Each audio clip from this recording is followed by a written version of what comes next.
Welcome back, everyone. We're diving into a topic today that, at first glance, might seem a little, well, dry. Databases. But trust me, there's a whole lot more to them than meets the eye. Oh, absolutely. It's a story that goes way back and has shaped the world we live in. It's all about how we've learned to wrangle information, from mountains of paper to the digital deluge we have today. And to kick things off, let's travel back in time, all the way to 1890. Imagine the U.S. Census Bureau.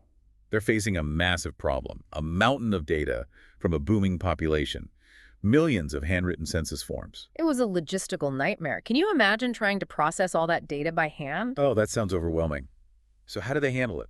They found a solution in a brilliant engineer named Herman Hollerith. He came up with a system using punch cards and a tabulating machine. Punch cards, those things you see in old movies about computers. Exactly. Those were cutting-edge technology back then. Hollerith's machine could read and process these cards at an incredible speed, especially compared to doing it all manually. So how much faster was it? Well, the previous census took 7 years to process. With Hollerith's invention, they managed to get the 1890 census results out in just 6 weeks. 6 weeks, that's a huge improvement. Talk about a game changer. So was this just a one-time solution for the census, or did it have a longer-lasting impact? This was a pivotal moment. Hollerith's company, which he called the Tabulating Machine Company, eventually became, well, you guessed it. IBM, no way. Yeah, that's how it all started. It's crazy to think that one innovation in data management could have such massive ripple effects. And speaking of ripples, let's fast forward to today. We're not dealing with mountains of paper anymore, but we are facing a data explosion. I mean, it's like every click, swipe, and search is creating more data, right? Absolutely. It's mind-boggling how much data we generate. Yeah. Think back to 2012. There were already 200 million web servers, 40 billion photos uploaded to Facebook, and 31 billion Google searches happening every single month. And that was over a decade ago. So how much data are we talking about now? It must be astronomical. Well, by 2025, it's estimated that we'll be creating a whopping 463 exabytes of data every day. 463 exabytes. I don't even know what that means. Put that into perspective for me. It's hard to wrap your head around, but think of it this way. All the information in every book ever written is just a tiny fraction of 1 exabyte. It's like the data industry has become this vast, uncharted territory, kind of The like... Wild West of data. Exactly. Or, to use a different analogy, some experts have said it's like the oil industry. We now have more bytes than barrels. Wow. That really puts it into perspective. It's not just the sheer volume of data, though. It's also the speed at which it's being created. It's like we're trying to drink from a fire hose. That's a perfect way to describe it. A former chancellor of the University of Colorado, P. Bud Peterson, once said that a week's worth of data from just the New York Times contains more information than a person living in the 18th century would encounter in their entire lifetime. That's just mind-blowing. So with this data tsunami, this fire hose of information, how do we even begin to make sense of it all? How do we manage it? That's where the unsung heroes of the digital age come in. Database management systems, or DBMS for short. DBMS. Okay, so that's our life raft in this data deluge. What exactly is a DBMS and what does it do? Imagine a super organized digital library.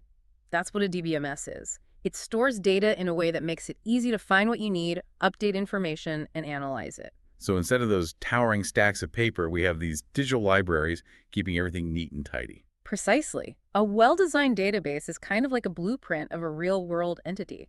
Let's take a university, for example. You'd have information about students, courses, professors, all their attributes and how they're connected. The DBMS makes sure all this information is stored in a logical, accessible way. It's like the organizational backbone of our digital world. You got it. But it wasn't always this sophisticated. The evolution of DBMS is a story in itself. Early systems were really limited by the technology of the time. In the 1960s, you had systems like IMS and Codicil, which were tied to specific hardware and relied on tape technology. Tape technology, huh? I'm guessing things have advanced quite a bit since then. Oh, definitely. The real revolution came in the 1970s with the relational model, a brainchild of E.F. Codd at IBM. It was a whole new way of looking at data, much more flexible and intuitive. And this is where SQL enters the picture, right? Structured query language. Exactly. SQL changed the way we interact with databases. It's a standardized language that lets you ask questions and work with data in a consistent way, regardless of the specific DBMS you're using. So it's like SQL became the universal translator for the database world. Perfect analogy. SQL really opened up a wave of innovation. In 1977, IBM developed System R as a prototype, and Oracle started working on its own SQL-based DBMS. So the race was on. You could say that. By 1979, Oracle shipped its first SQL DBMS, and IBM followed suit with SQL DS in 81 and DB2 in 83. Other players like Ingres and Informix also joined in, adopting SQL as their query language. Sounds like the 1980s was the golden age of SQL. It was a time of rapid progress, and a key moment came in 1987 when the International Organization for Standardization, or ISO, published the first official standard for SQL. That meant different DBMS could now speak the same language, making data exchange and collaboration much smoother. So it was like the United Nations of databases. Everyone finally agreed on a common language. Exactly. And that paved the way for the widespread adoption of relational databases. But as powerful as SQL and relational databases are, the demands of the digital world kept growing. Right, we talked about that data deluge. So did SQL hit its limit? Well, it wasn't so much a limit as a need for different tools for different jobs. Enter NoSQL, which emerged in the early 2000s. NoSQL, so is that like the anti-SQL? Not exactly anti, but definitely different. Think of it this way. Traditional relational databases are great for structured data and transactions like financial records. They're all about consistency and accuracy. But with the rise of the web and apps that handle tons of unstructured data, like social media posts and sensor readings, That's where NoSQL shines. precisely. NoSQL databases use different models, like key-value stores or document databases, which are better suited for handling massive amounts of data that don't fit neatly into rows and columns. They prioritize speed and flexibility. So it's like SQL is the reliable workhorse, and NoSQL is the agile race car, each with its strengths. A great way to put it. And then, just to make things even more interesting, you have NewSQL. NewSQL, what is that, like the sequel to the sequel? In a way, it is. NewSQL aims to combine the best features of both worlds, the scalability and flexibility of NoSQL with the reliability and familiar querying of SQL. Wow, the database world is full of twists and turns, like a whole universe out there. But before we get lost in space, let's focus on one particular area of research you mentioned earlier, Right. array databases. What makes them unique? Array databases are specifically designed to handle multidimensional data. Think about things like satellite images, scientific measurements, or medical scans. This type of data is organized in a grid or matrix structure, which traditional relational databases struggle with. So trying to fit that data into a relational database is like trying to squeeze a square peg into a round hole. Exactly. Array databases provide a more natural and efficient way to store, manage, and analyze these complex data sets. They allow you to do sophisticated calculations and queries across multiple dimensions, revealing insights that would be hidden otherwise. That sounds incredibly powerful, especially for fields like scientific research or Earth observation. Are there any real-world examples of array databases in action? Absolutely. One example is Rasdamin. It's a high-powered array DBMS that can handle huge multidimensional arrays. It's been used in a wide range of applications, from analyzing satellite images to processing medical scans. It's like a data microscope, letting scientists see things in a whole new way. That's a great analogy.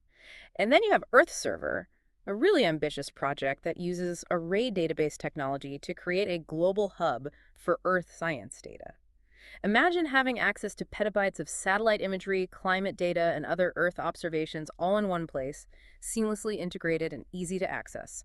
That's the vision of EarthServer, made possible by the power of array databases. That's amazing. It sounds like array databases are opening up a whole new world of understanding about our planet. But let's zoom back in for a second. Why should all of this matter to our listeners? What's the relevance of knowing about databases in everyday life? That's a great question. In our data-driven world, understanding databases is becoming more and more important. Whether you're interested in a career in tech or just want to be a more informed citizen, knowing how data is managed and used is essential. Okay, so let's get specific. What kind of careers are out there for people who know about databases? The job market for database professionals is constantly growing and changing. If you're technically minded, you could become a DBMS implementer, working for companies like Oracle or Microsoft to develop the core software itself. Or you could be a database administrator, or DBA, responsible for the day-to-day operations and security of database systems. So like the guardians of the data. Exactly. And there are also database consultants who help organizations design and optimize their database systems. They're like data detectives, helping businesses solve problems and make better decisions. It sounds like there's a real need for people with database expertise across a wide range of industries. Is this also important for software development? Absolutely. Practically every software application you can think of relies on databases to store and manage information. Whether you're building a mobile app, a website, or a complex enterprise software system, understanding databases is crucial. So it's not just a specialized skill set, it's almost a basic requirement for modern software development. And let's be real, there's the financial side of things too. How's the job market looking for database professionals? The demand is high, which usually translates to good salaries and job security. That's good to know. Yeah. So it's not just intellectually stimulating work, it can be financially rewarding as well. We'll be right back after a quick break.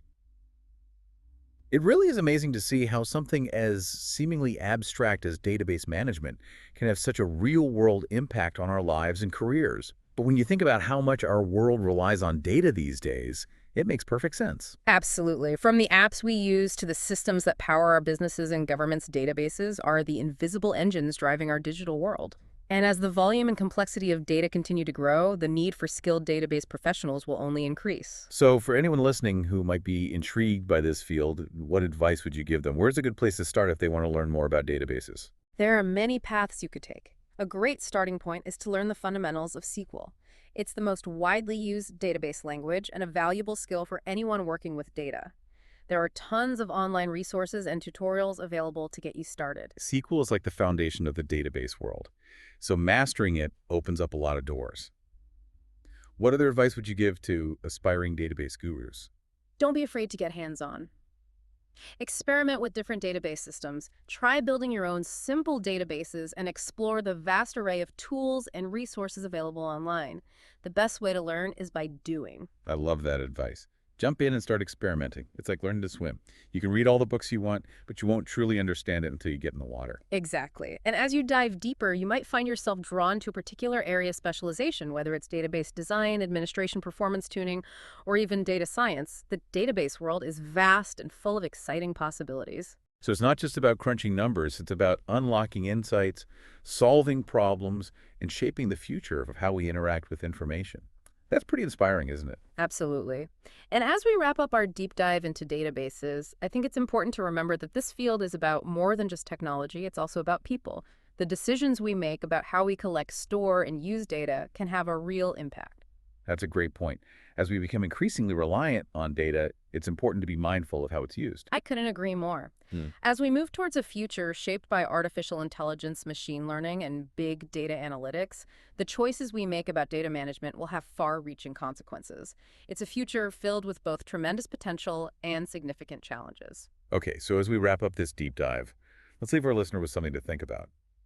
What new challenges and opportunities will arise as the volume and complexity of data continue to grow at this unprecedented rate? Yeah, What role will databases play in shaping the future? that's a great question to consider.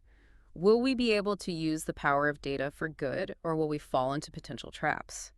The answer lies in our collective wisdom, our commitment to doing the right thing, and our willingness to have open conversations about the role of data in our lives. Well said. It's a reminder that the future of databases is ultimately up to us. We have the power to shape this technology in a way that benefits humanity. Exactly. The journey from punch cards to petabytes has been remarkable, and the next chapter of the database story is still being written. I encourage everyone listening to explore this fascinating field further and think about how they can help create a data-driven future we can all be proud of. Thank you for joining us on this deep dive into the world of databases. We hope you've gained a new appreciation for this often invisible technology that plays such a huge role in our lives. Until next time, keep exploring, keep questioning, and keep diving deep. It really makes you think about the responsibility that comes with managing all this data. We're talking about information that affects people's lives in so many ways. You're absolutely right. And as we rely more and more on these data-driven systems, it's crucial to have those open and honest conversations about how we make sure data is used responsibly and ethically. It's not just about the technology itself, but about the values and principles that guide how we use it. Exactly. We need to think about things like privacy, security, fairness, transparency. It's not enough to just have the technical skills to manage these databases. we also need to think about the bigger picture and the impact our decisions can have. So as we wrap up this deep dive, let's leave our listener with a final thought to ponder. What are some of the big questions we should be asking ourselves as we head into this future where data plays such a central role? That's a great question. As the volume and complexity of data continue to just explode, we need to think critically about the challenges and opportunities that lie ahead. How can we harness the power of data to solve problems and make the world a better place? How can we ensure that everyone benefits from this data revolution and that no one is left behind? And how can we protect individual rights and freedoms in a world where data is increasingly used to make decisions that affect our lives? Those are some really important questions to consider. It's clear that the future of databases is intertwined with some of the biggest challenges and opportunities facing society today. Absolutely. The journey from those early punch cards to the massive data systems we have today has been incredible. And the next chapter of the database story is still being written. It's an exciting time to be involved in this field, and it's up to all of us to shape a data-driven future that we can be proud of. Well said. It's been a fascinating deep dive, and I think we've all learned a lot about the power, complexity, and importance of databases. They may be behind the scenes, but they're definitely shaping the world around us. I agree. And for anyone listening who's feeling inspired to learn more, I encourage you to dive in. There are so many resources available, and you might be surprised at how much you enjoy exploring this world. Thank you for joining us on this journey through the world of databases. Until next time, keep exploring, keep asking questions, and keep diving deep.